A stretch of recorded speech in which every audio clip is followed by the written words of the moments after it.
নমস্কাৰ। প্ৰথমে মই জেৰিনাই কুকিং উইথ জেৰিনা চেনেললৈ আপোনালোক সকলোকে স্বাগতম জনালোঁ।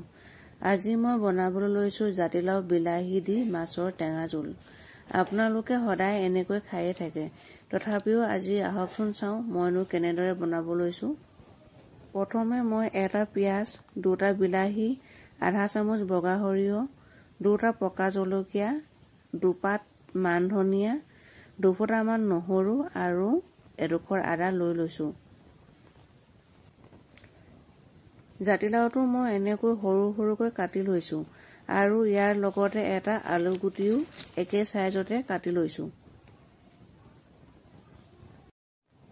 আৰু লৈ লৈছোঁ মই 4 পিচ মাছ।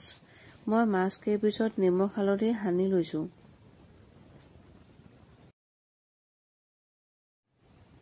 প্ৰথমতে মই মাছকেইপিচ এখন কেৰাহীত ফ্ৰাই কৰি ল'ম।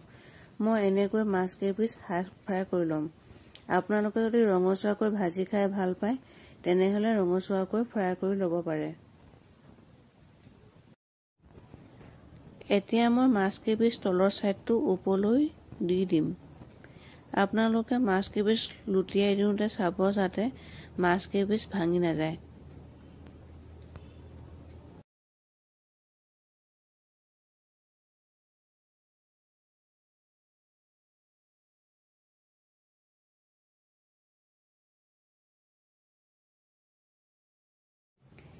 এয়া মোৰ মাছকেইপিচ হাফ ফ্ৰাই হৈ গৈছে আৰু মই এখন প্লেটত উলিয়াই ল'ম।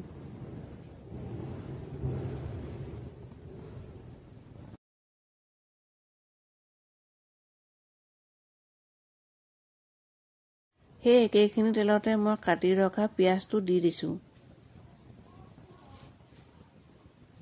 পিঁয়াজটো দি ব্ৰাউন কালাৰ হোৱালৈ লৰাই দিছোঁ। তাৰ পাছত মই আধা চামুচ বগা সৰিয়হ দি দিছোঁ। বগা সৰিয়হখিনি ফুটি অহাত মই এচামুচ আদা নহৰু পেষ্ট দি দিছোঁ। আৰু আদা নহৰু পেষ্টখিনি কেঁচা গোন্ধটো নোযোৱালৈকে মই লৰোৱাই থাকিম আৰু আপোনালোকেও এইদৰে লৰোৱাই থাকিব। আৰু দুটা পকা জলকীয়া দি দিছোঁ।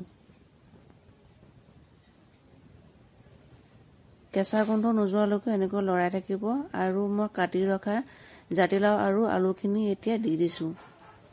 আৰু এনেকৈ লৰাই আছোঁ, আপোনালোকেও লৰাই থাকিব। এতিয়া মই 10 মিনিটমানৰ কাৰণে গেছৰ ফ্লেমটো হাই কৰি দিম আৰু ঢাকোনখন দি দিম।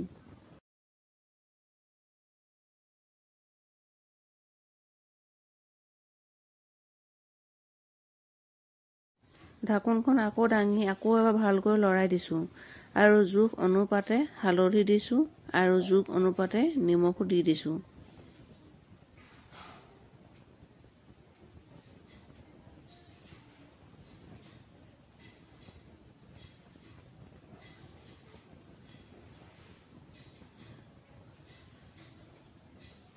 আকৌ মই ভালকৈ লৰোৱাই দিম। লৰোৱাই দি আকৌ 10 মিনিটমানৰ কাৰণে ঢাকোনখন দি থৈ দিম।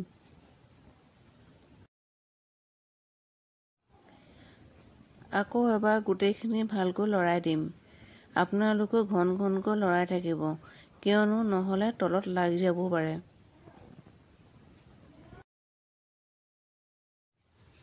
আপোনালোকে আলু আৰু জাতিলাও সিজা পাছত বিলাহীখিনি দি 5 মিনিটমানৰ কাৰণে আকৌ ঢাকোনখন দি থৈ দিব। মোৰ বিলাহী দিয়াটো কেমেৰাত ৰেকৰ্ড কৰা নহ'লে, মই দুখিত। এয়া মোৰ আলু, জাতিলাও আৰু বিলাহী ধুনীয়াকৈ সিজি গৈছে। এতিয়া মই ইয়াত 1.5 কাপ পানী দি দিম।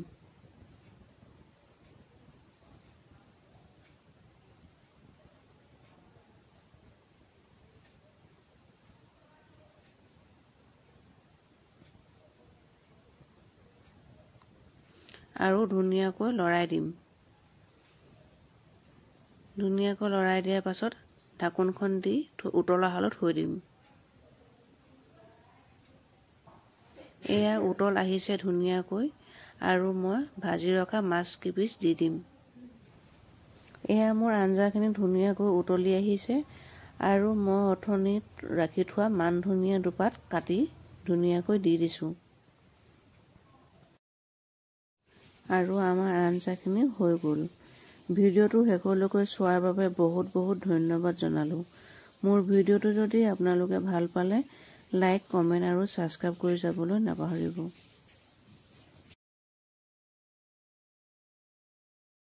আকৌ এটা নতুন ভিডিঅ'ৰ সৈতে পুনৰ লগ পাম। আজিলৈ আহিছোঁ।